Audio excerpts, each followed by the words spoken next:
বাংলাদেশের দ্বিতীয় বৃহত্তম মিঠাপানির জলাভূমি টাঙ্গুয়ার হাওর।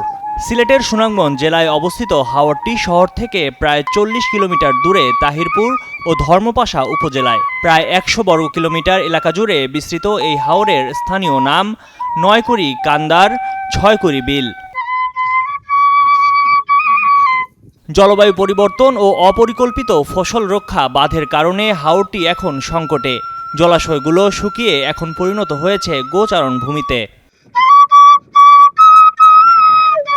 2000 সালের 29 জানুয়ারি এই হাওরকে বাংলাদেশের দ্বিতীয় রামসার সাইট হিসেবে ঘোষণা করা হয়। টাঙ্গুয়ার হাওরে প্রায় 54টি জলাশয় ছিল। কৃষকরা জানিয়েছেন, পানি উন্নয়ন বোর্ড বড় ফসল রক্ষায় বাঁধ নির্মাণের ফলে হাওরের ক্ষতি হয়, অথচ এক সময় 12 মাসই এখানে পানি থাকতো। বিল সর হয়ে গেছে, পাখিও নাই, মাছও নাই, সম্পূর্ণ এই বাদ দেওয়া নেই, বিল সর হয়ে গেছে। ছোট থেকে দেখতেছি বিলগুলা অনেক ইয়ে আছে, মানে তো ওই হাওর বাঙ্গার মাটি ভরিয়া বিলগুলা এই চট্টনের মতো ওই যেতেছে, এই কারণে বিল মাছও থাকে না। পুরো হাওরে ছড়িয়ে ছিটিয়ে আছে অসংখ্য খাল ও নালা। এসব খাল ও নালা দেশের মৎস্য সম্পদের অন্যতম প্রধান উৎস। এখানে 140টিরও বেশি প্রজাতির স্বাদুপানির মাছ পাওয়া যায়। আইর, গাংমাগুর, বাইম, তারাবাইম, গুলশা, ট্যাংরা, তিতনা, গড়িয়া, বেতি, কাকিয়া মাছের ভান্ডার হাওরটি। মাছের পাশাপাশি পাখিরও অভাব নেই এখানে।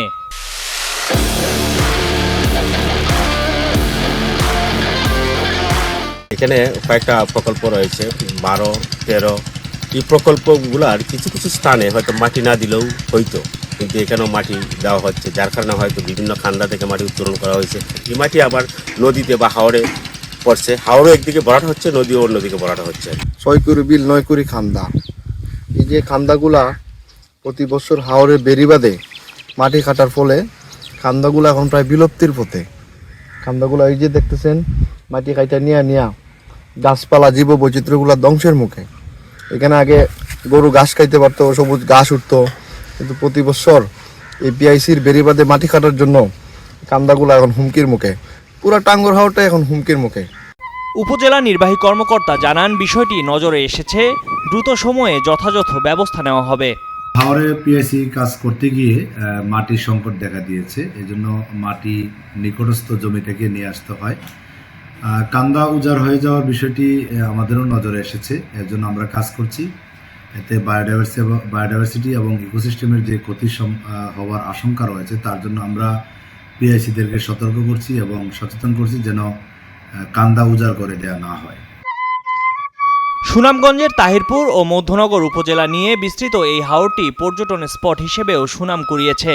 তবে জীববৈচিত্র্য সুরক্ষা না হলে হাওরটি তার ঐতিহ্য হারাবে, এমনটাই আশঙ্কা করছেন বিশেষজ্ঞরা। সুনামগঞ্জ থেকে শামস শামীমের পাঠানো তথ্যচিত্রে ডেস্ক রিপোর্ট, ময়ূখ ইসলাম, কালের কণ্ঠ।